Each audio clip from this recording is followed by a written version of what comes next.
My name is Delayne Sigerman. I'm currently on the Kerrville City Council, and I have been conducting a variety of interviews with businesses in and around Kerrville and the people that run them to just see how they've managed through this pandemic.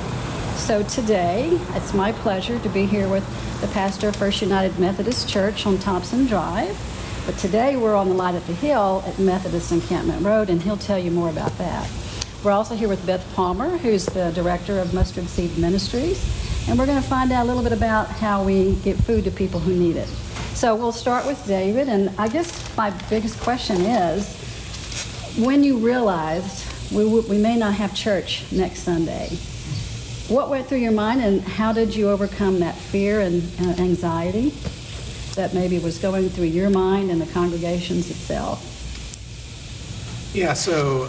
besides prayer. Right, yeah.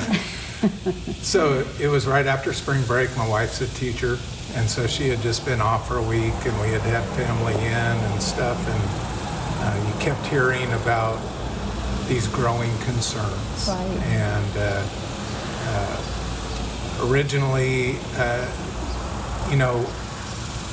you would like to sort of lean into the idea that, well, we're a church, so right. God will take care of us. Well, we can do whatever we want, and He'll take care of us. But there's this issue of, we try to do ministry to our whole community and around the world, not just serve our members. We're not a country club. We're a faith organization. Right. And so early on, we took the idea that we could be leaders in the idea of caring about others ahead of ourselves, and tried to embrace that idea. One of the mottos we've sort of been using throughout the weeks is we can do hard things. Excellent. And we embrace that issue right away, and certainly it's been a part of what this whole journey has been about. I think you're doing a great job too, by the way. I think that you have been leading, and we have been watching, and it's been a big help to our community. So I know that you went electronic, and did you find that an easy transition for people or not? So via Zoom. In order to be a pastor and stand up every week to talk to people, you have to have some sort of ego that tells you that what you have to say is important anyway. But then to do that for an empty room, right. And then to do that for just a camera, it's been a learning curve. Well, I'd be the first to admit I didn't jump right on to any of the Zooms because I'm in Rotary and other places where that's where they were meeting, right, virtually. But I've been drug into it now, and I'm finding that in some ways, I think your email out recently, Beth had an email about those that we've been able to reach that we couldn't reach. Right. Because they weren't able to come to church in the beginning for whatever reasons in their family.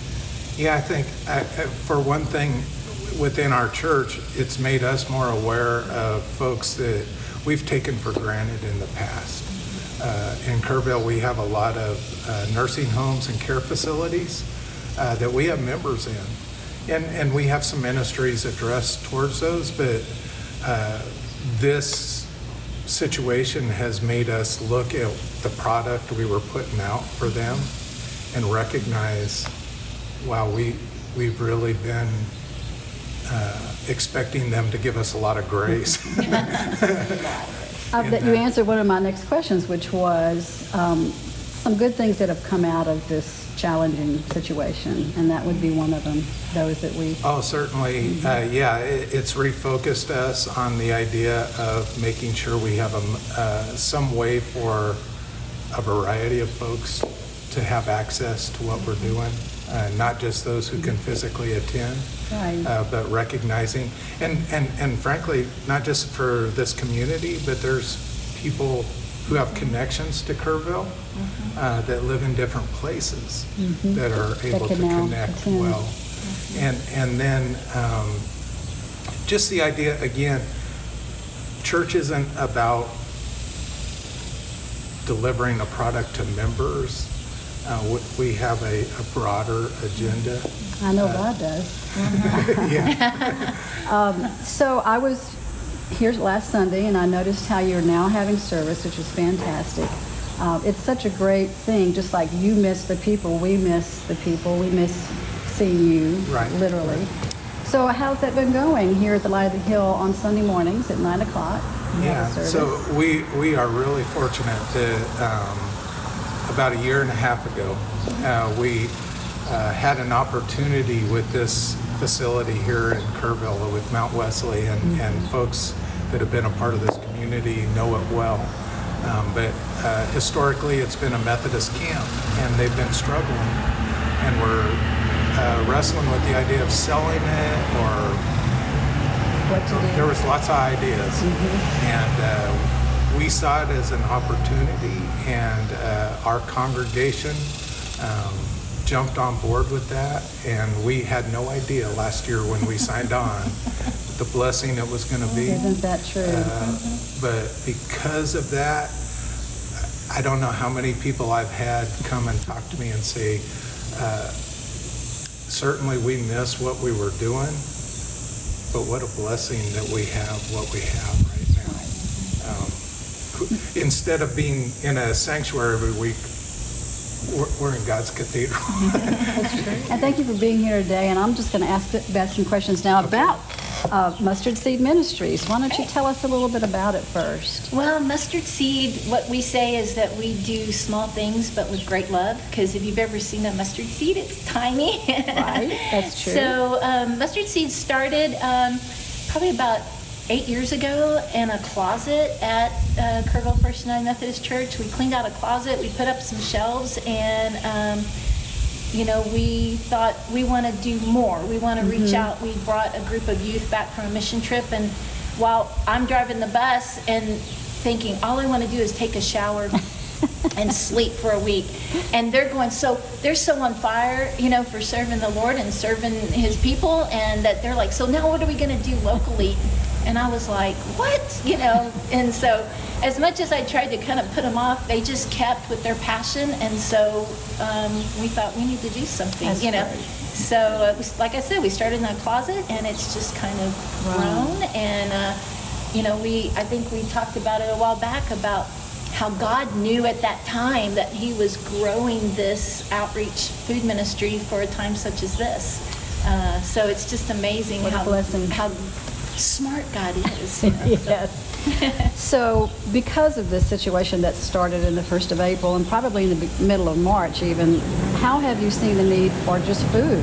Right. Other things as well, but food in itself, the need for that grow. Sure. So Mustard Seed, we're, even now that we have relocated and we're out here at Light on the Hill, we're still what I consider kind of a small pantry. We would serve, maybe 30 families, a week, or, somewhere between 30 and 40 families a week. And then all of a sudden, when this happened, the need just, I think the first time that we did a drive-through food pantry, we had something like 160 families. And so we were like, whoa. So yes, the need has just really grown, and lots of new faces that we've met, folks that have never been in a situation before where they needed to get help with something, like food. So.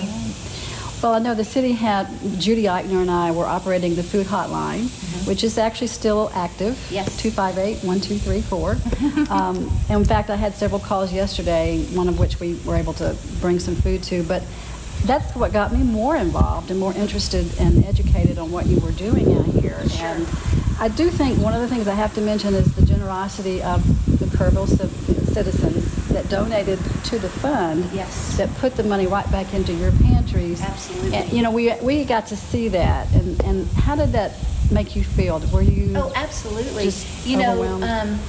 At a time that obviously, we needed to have more food because we were serving more people. So what are we going to do? So we are so grateful to the San Antonio Food Bank.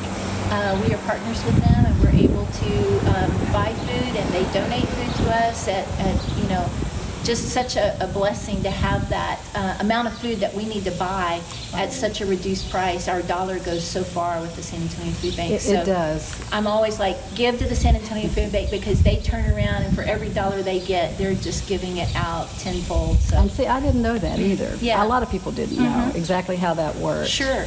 And then also with the hotline and the food relief fund and everything through the donations from the folks here has just been an unbelievable blessing. So at a time that at Light on the Hill, we're not hosting some events that would have brought in a little revenue, and anything we make, we turn and give it back out in the community. Right. But because of COVID-19, we're not able to do that. So the grant money that we're receiving is keeping us able to do what we're doing, and we couldn't do it without it.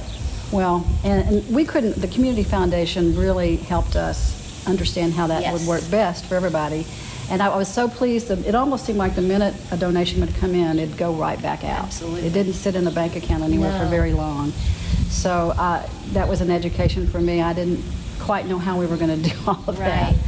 So what would be maybe one thing that comes to your mind, besides some of the things that David mentioned, that was a silver lining maybe, or besides the fact you have this beautiful place to be and house all your goods?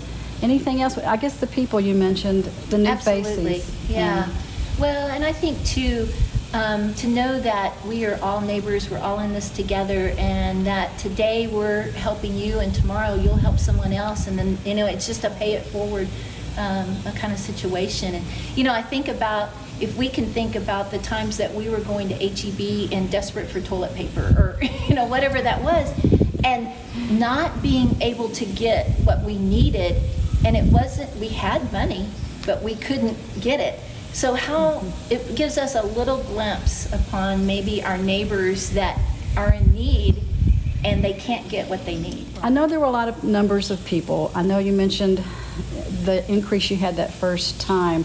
Did you mention in your last email the total number? I don't know if I... Or do you know? I do. I bet you do. I don't. So far, up to this date, we've been able, at Light on the Hill, been able to serve and share food with over 8,000 people in our community. Oh my goodness. I know, over 8,000 and just under 3,000 families. So it's crazy. So tell us, every Monday from 10 to 12? We're now 10 to 11. We call it the power hour because it's so hot, and we've got, we don't want people to be waiting in their cars either. I mean, we want to be 10 to 11. Get it and go. So it's 10 to 11. Sense. And just right up here, behind where we are. And then the last Monday of every month, we're hosting the San Antonio Food Bank Mega Distribution, which is down here. And just for the record, if you know someone that you can drive through, but they can't. Sure. You're not. Absolutely. You don't have to fill out a questionnaire, be approved. We or take some very registered. basic information from 6 feet through the window. You don't have to sign or touch anything, so it's very safe. And just things like your name and address and how many people are in your house. Right. So you don't sign anything or... Anyway, I just can't thank you enough for being here today, but also for what you're doing for our community. And I know we're all doing a part, but thank you for doing yours, and with a smile and a sense of love. So we do appreciate it. And I think that wraps up our interview today, and God bless you, and call the city or me or anyone that you need if we can help you with anything.